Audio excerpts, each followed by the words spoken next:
Hi ಸ್ನೇಹಿತರೆ, ಎಲ್ಲರಿಗೂ ನಮಸ್ಕಾರ. ಸ್ನೇಹಿತರೆ ನೋಡಿ, ಇವತ್ತು ಪಲಾವ್ ಎಲೆನ ನಾವು ಯಾವ ರೀತಿ ಮಾಡ್ತಾರೆ ಅನ್ನೋದ್ರ ಬಗ್ಗೆ ನಾನು ನಿಮಗೆ ಹೇಳ್ತೀನಿ.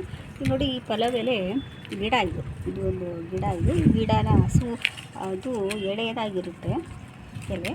ಈ ಎಲೆನ ತಂದುಬಿಟ್ಟು ನಾವು ಬಿಸಿಲಲ್ಲಿ ಹಾಕಿ ಒಣಗಿಸಿದ್ರೆ ನೋಡಿ ಎಷ್ಟು ಚೆನ್ನಾಗಿರೋವಂಥ ಪಲಾವ್ ಎಲೆಗಳು ಸಿಗುತ್ತೆ ನೋಡಿ. ನಾವು ಪಲಾವಿಗೆ, ಆಮೇಲೆ ಈ ನಾನ್ ವೆಜ್ಜು ಎಲ್ಲದಕ್ಕೂ ನಾವು ಈ ಪಲಾವ್ ಎಲೆನ ಒಗ್ಗರಣೆಗೆ ಬಳಸ್ತಾ ಇರ್ತೀವಲ್ವಾ. ಈಗ ನೋಡಿ, ಪಲಾವ್ ಎಲೆ ಅಂತ ಗಿಡ ಇದೆ. ಈ ಗಿಡನ ತಂದುಬಿಟ್ಟು ನಾವು ಚೆನ್ನಾಗಿ ಒಣಗಿಸ್ಬಿಟ್ರೆ, ಚೆನ್ನಾಗಿ ಒಣಗಿಸಿದ್ರೆ ನೋಡಿ ಸ್ನೇಹಿತರೆ, ಎಷ್ಟು ಚೆನ್ನಾಗಿರೋ ಪಲಾವ್ ಎಲೆ ರೆಡಿ ಆಗಿರುತ್ತೆ ಅಲ್ವಾ. ನೋಡಿ, ಪಲಾವ್ ಎಲೆನ ಯಾವ ರೀತಿ ಮಾಡ್ತಾರೆ ಅಂತ ನಾನು ಇವತ್ತು ತೋರಿಸ್ಕೊಡ್ತಾ ಇದ್ದೀನಿ ಸ್ನೇಹಿತರೆ. ನೋಡಿ, ನಾವು ಪಲಾವ್ ಗಿಡನ ಎಲೆನ ತೊಗೊಂಬಂದಿದ್ವಿ. ಇದು ಹಸೂರಾಗಿತ್ತು ಸ್ನೇಹಿತರೆ.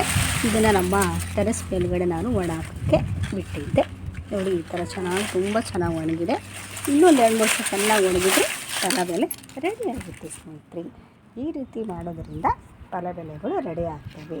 ಪಲಾವಿಗೆ, ಬಿರಿಯಾನಿಗೆ, ವೆಜ್ಜು, ನಾನ್ ವೆಜ್ಜು ಎಲ್ಲದಕ್ಕೂ ಈ ಪಲಾವ್ ಎಲೆ ರೆಡಿ ಆಗಿಬಿಡುತ್ತೆ ಸ್ನೇಹಿತರೆ. ನೋಡಿದ್ರಲ್ಲ, ಈ ಪಲಾವ್ ಎಲೆನ ಯಾವ ರೀತಿ ಮಾಡ್ತಾರೆ ಅನ್ನೋದ್ರ ಬಗ್ಗೆ ನಾನು ನಿಮಗೆ ಇವತ್ತು ವಿಡಿಯೋನ ತೋರಿಸಿದ್ದೀನಿ.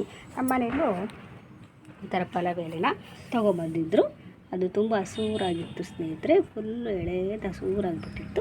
ಒಂದು 2-3 ದಿವಸ ತನಕ ನಾನು ನಮ್ಮ ಟೆರೆಸ್ ಮೇಲ್ಗಡೆ ಒಣಗೋಕ್ಕೆ ಬಿಟ್ಟಿದ್ದೀನಿ. ಈಗ ನೋಡಿ, ಎಷ್ಟು ಕ್ಲೀನಾಗಿ ಪಲಾವ್ ಎಲೆಗಳು ರೆಡಿಯಾಗಿದೆ. ನೋಡಿ, ತುಂಬ ಚೆನ್ನಾಗಿ ಪಲಾವ್ ಎಲೆ ರೆಡಿಯಾಗಿದೆ ಸ್ನೇಹಿತರೆ. ಇದೇ ಪಲಾವ್ ಎಲೆಗಳಲ್ಲೇ ಅಂಗಡಿಲೆಲ್ಲ ಮಾರಾಟ ಮಾಡ್ತಾರೆ. ನಾವು ಇದನ್ನು ಬಿಟ್ಬಿಟ್ಟು ತರೋದು ಇದೇ ಪಲಾವ್ ಎಲೆ. ಈ ಥರ ನಾವು ಮನೆಯಲ್ಲಿ ಪಲಾವ್ ಎಲೆನ ಮಾಡ್ಕೊಂಡ್ಬಿಟ್ಟು ನಾವು ವರ್ಷಕ್ಕಾದಷ್ಟು ಆರಾಮಾಗಿ ನಾವು ಉಪಯೋಗಿಸ್ತೀವಿ ಸ್ನೇಹಿತರೆ.